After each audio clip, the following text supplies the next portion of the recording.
How absolutely crazy was this sequence at the end of Final Fantasy VII Rebirth? We are actually at the end of the game, chapter 14. There is back-to-back boss fights. It is quite tedious, and today we are taking a look at how to defeat Sephiroth in hard mode. This is actually going to be a very difficult fight if you haven't done what you should be doing beforehand, meaning that you should give Materia and Equipment to every single character before the beginning of chapter 14 or right before starting the events by going towards Aerith. I absolutely cannot stress this enough. You should and give every single material you need to all of your characters. Look at the end of this video. I'm going to give you the setup for Cloud specifically. In my even playthrough on actually defeating Sephiroth, I didn't have any materia on Aerith, and that was a big mistake. Alright, so this is a hard fight, so you gotta be prepared. Go and take a look at the end of this video. In the timestamps, I do have my Materias and Equipment, and I've used this from Genova to Sephiroth in hard mode, so it is possible. As you can see here in the beginning of the video, what we are going to do is put ourselves in Punisher mode and retaliate with R1 on the actual attacks. He is going to do 2 or 3 attacks in a row, even 4 attacks. If you are good at parrying, you can even parry with the precision defense materia. It's super easy to use. Just R1 stop, R1 stop, R1 stop, and you'll be able to parry the damage and even give yourself lots and lots of ATB charges. What we want to do then is activate our Plasma Discharge and Prime Mode. This is going to be the most insane combo for damage we're going to do in the actual fight. And we are going to bring the most amount of ATB possible because we want to always keep at least 1, preferably 2 ATB charges for his attacks where he is actually using his wings or his Masamune to actually create a really devastating attack. Let's go and take a look at those attacks. Alright, let's take a look at one of his attacks here. It's going to be basically a Hell Dive without any name on it. So whenever you see him trying to go in the air without any name, just leave, move around. He is going to come back with a Hell Dive and use some Whispers on top of that as a shield after the attack, or like a Shockwave. So if he hits you, just try to leave and do not come back and hit him right away, because you're going to get a second damage from the Whispers that gonna come out. And then whenever his wing is out or his Masamune is out, you should use our Thunder attack. So Thundaga in this case here to be able to pressure him right away. What we really want to do is give Aerith like at least 1 ATB before she dies. We're not even going to use her because unfortunately I did not give any materials to Aerith before the fight. And a really cool trick to be able to give her ATB charges is to use Spellblade, R1 and Triangle. And basically whenever you hit him and he's pressured, it's the perfect time to use it because he is then going to be a little bit stun locked. So you will have time to dish out a Spellblade attack to give yourself and Aerith a nice ETB charge. So let's take a look at it on real time. You see here we are retaliating, we are using Punisher and then R1 just to counter any of his attacks. And I'm also pressing R1 at the same time to try to block it at the right moment to get completely immune in his attacks.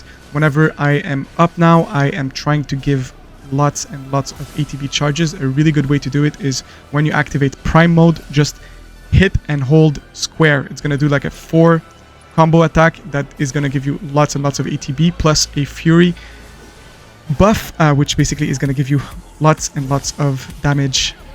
Then we use a Spellblade here to just activate Aerith ATB, and whenever you see what he is doing there, a Wicked Augment, is because he is going to prep one of his devastating attacks.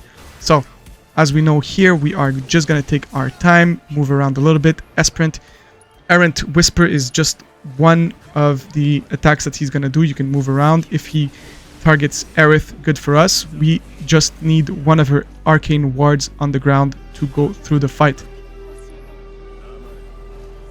When he does Whisper Whirlwind, he's going to use his Masamune this time. So what you can do is the same thing, just use our Thundaga on the actual weapon and we are going to be pressuring him.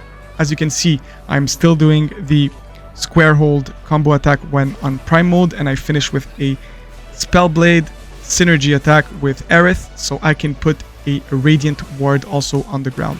For those who don't know, Radiant Ward basically gives Aerith augmented basic attacks, but on top of that, whenever you hit a spell in that ward, you are also immune. And if you also have an arcane ward in there, you can double cast and be immune for a really long time. So it's a great combo.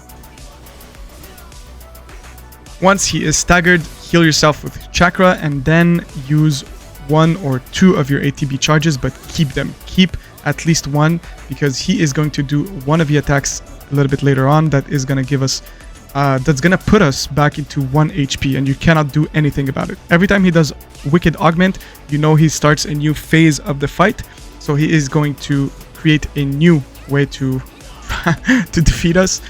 This time he still got me with Skewer, but usually I am good enough to evade it. I was a little bit distracted this time, but as you can see here, whenever you are on the ground, you can just use any of the synergy builds that you also have on the attacks. Your main point here is to keep the biggest amount of ATB charges you can and mow down Sephiroth with your prime mode attack. As you can see here, I was really low, so I did use my Kuraga, but I still kept 1 charge. I'm trying to keep 2 charges at all time because I want to have Tandaga or Kuraga. As you can see here, he puts us at 1 HP, so I have 2 full charges. I'm still good. I can just leave basically Aerith to die. It's unfortunate, but it is what it is. And then heal myself because I'm going to do the most amount of damage. She did whatever she needed to do. She put both wards on the ground, and she can basically be left alone. As you can see here, I still got hit by that flying attack, and once again I got really unlucky here. But at the same time, you can always try to, you know, break the combos he has on us by pressing R1 and by being able to counter attack. As you can see here, I'm using Tandaga this time because I also have Tandaga or Lightning and HP absorb with MP absorb, so I get MP back and HP back all the time. I specifically kept my limit break for Octoslash, and I move really far away from him because whatever I tried, I could not defeat the Wing and the Masamune whenever he was in this state. So what I did instead is get back myself really far and then use my own limit whenever he does his limit to be able to negate the full amount of damage. It worked perfectly, and I feel it's the only way for me to you know, be able to get to that point. After he does his Octoslash, he's gonna do the End is Nigh, so his last stand attack. What you want to do in this case is just move around with your character and pressure him. What you want to do is move around, do 1 slash blade, and then use your focus thrust to pressure him.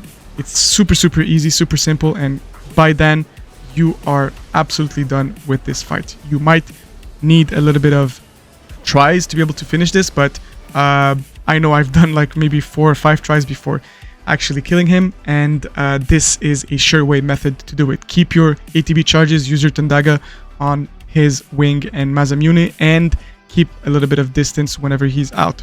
Keep absolutely 100% your limit break for whenever he does Octoslash, because you cannot break his in time Wing and Masamune. Stay up at the end to see exactly the materials that I've used and the equipment. This is the equipment he had since the beginning of the chapter, and it's going to be good enough for you to defeat all the Genovas and Sephiroth in hard mode.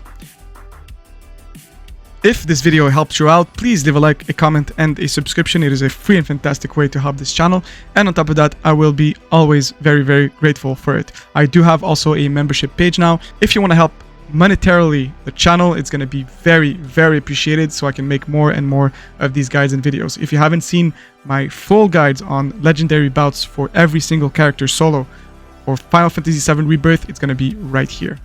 I'll see you guys in the next one. Peace.